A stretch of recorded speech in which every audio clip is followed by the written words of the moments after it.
Bismillahirrahmanirrahim. Assalamualaikum warahmatullahi wabarakatuh. Pertama-tama dan yang paling utama, marilah kita panjatkan puji dan syukur kita kepada Allah Subhanahu wa taala yang telah memberikan banyak sekali nikmat, sehingga dengan nikmat-nikmat itu kita bisa melaksanakan perintahnya dengan baik.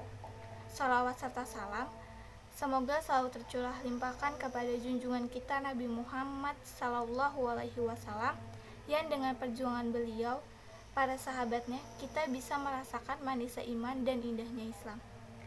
Dan kepada keluarga, sahabat, serta para pengikut hingga akhir zaman kelak.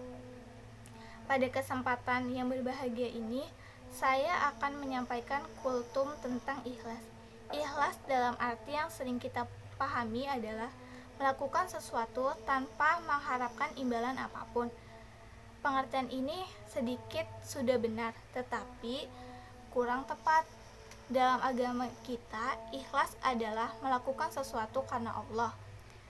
Ikhlas sendiri mempunyai banyak sekali dimensi dalam kehidupan sehari-hari kita. Contohnya, ikhlas dalam bekerja, ikhlas dalam mengajar, ikhlas dalam beramal, ikhlas dalam beribadah, dan lain-lain.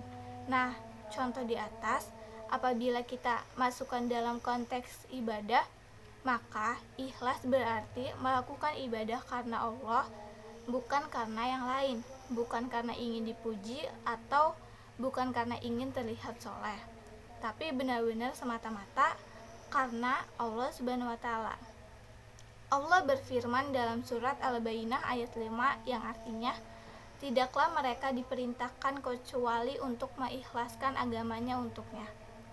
Ayat di atas menerangkan pada kita tentang berlaku ikhlas dalam beragama. Agama apabila tidak dilandasi dengan ikhlas dan kejujuran akan ruyam dan seolah tak terbekas. Orang sibuk memikirkan kepentingan diri sendiri tanpa sedikit pun menetapkan agama dalam prioritas kehidupannya. Fenomena di atas banyak sekali terjadi di sekitar kita, bahkan mungkin tanpa sadar kita termasuk dalam arus masyarakat yang seperti itu. Semoga kita dihindarkan oleh Allah Subhanahu wa taala dari sifat seperti itu.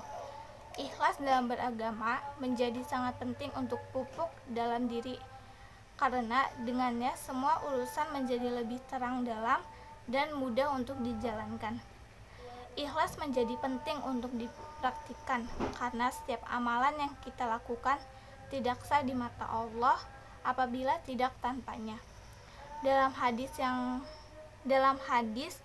diriwayatkan oleh Imam Muslim dalam kitab Hasin Muslim diceritakan tentang suatu perkara yang akan terjadi nanti pada hari akhir di hadapan Allah Subhanahu wa taala.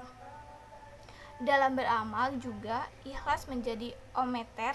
Sebesar apapun pahala yang kita dapat, semakin ikhlas seseorang yang beramal, semakin besar juga balasan yang diterima.